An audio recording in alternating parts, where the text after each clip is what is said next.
Therefore, shirk is the biggest sin in Islam. And that Tawheed is the cornerstone of Islam, the first pillar of Islam. It's mentioned in the Quran, in Surah Al-Kabut, chapter number 29, verse number 45. Utlu ma uya ilayka al-kitab, waqimu salat. Inna salata tanha anil fahsha'i wal munkar. Recite of what we have revealed to thee by inspiration and establish prayers, salah. For verily salah, prayers, restrains you from shameful and unjust deed. The second pillar of Islam mentioned in the last and final revelation Quran is salah. That established salah, it restrains you from shameful and unjust deed. There's a talk I've given, Salah, the programming towards righteousness. It's a 1.5 hour talk, which gives details from the Quran and the Sahih Hadith. That how does Salah program you towards righteousness and keeps you on the straight path. The third pillar of Islam, it is Zakat.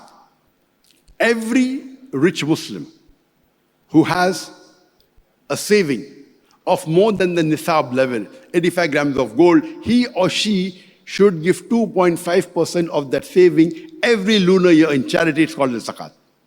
If every rich human being in the world gives Zakat, poverty will be eradicated from this world. There will not be a single human being who will die of hunger. And the categories to whom you can give Zakat is mentioned in Surah Tawbah, chapter number 9, verse number 60. There are 8 categories. The first is fuqara, a poor person who has a saving of more than the nisab level, who has a saving of less than the nisab level, less than 85 grams of gold.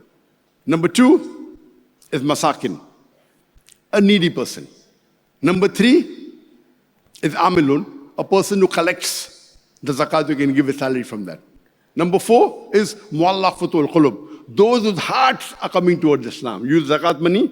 If you know a person will accept Islam, if you influence him, you can use it. The category is mu'allafatul qulub, those whose hearts are coming to Islam. Number 5, gharimun, a person who's a debtor. Number 6, riqab, freeing of slaves. Number 7, jihad fi sabilillah, striving and struggling in the way of Allah subhanahu wa ta'ala. And 10th is ibn sabil, a wayfarer, a traveler. These are the 8 categories mentioned in the Quran to whom you can give zakat. The 4th pillar of Islam, mentioned in the last and final revelation from Allah subhanahu wa ta'ala, it is Saum, that is fasting. Every adult Muslim who is healthy, he should fast in the month of Salah and who is not traveling, fast in the month of Ramadan from dawn till sunset. He should abstain from food, drink and sex from dawn till the sunset. And Allah says in the Quran in Surah Baqarah chapter 2 verse 183 that Ramadan was, that fasting has been prescribed to you as it was prescribed to people who came before you so that you may learn self-restraint. The main reason of fasting is to increase your taqwa, to increase your God consciousness, to increase your piety. Today the psychologists, they tell us that if you can control your hunger, you can control almost all your desires. So we are being trained, I call fasting, I call Ramadan as the annual overhauling. Like, if you allow me to call the human being the machine, it requires servicing. So Ramadan is 1 month servicing every year, to let the machine come to the top level. We increase our taqwa, we increase our God consciousness, we increase our piety. And I've given a separate talk on this, Ramadan, a date with Dr. Zakir. It has got 64 episodes, all details of how Ramadan is beneficial for us. And the 5th pillar of Islam is Hajj.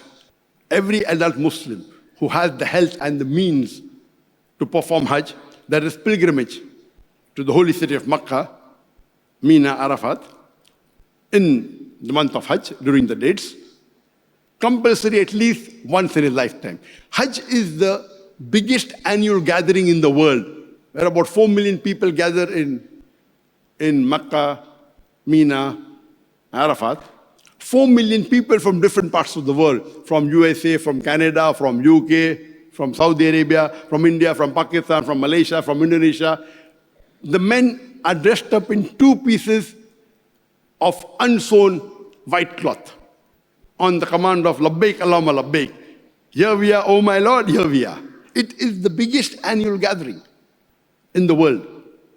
You cannot make out the person next to you whether he is a king or a pauper. All of them 2 pieces of unsewn white cloth. It increases the brotherhood.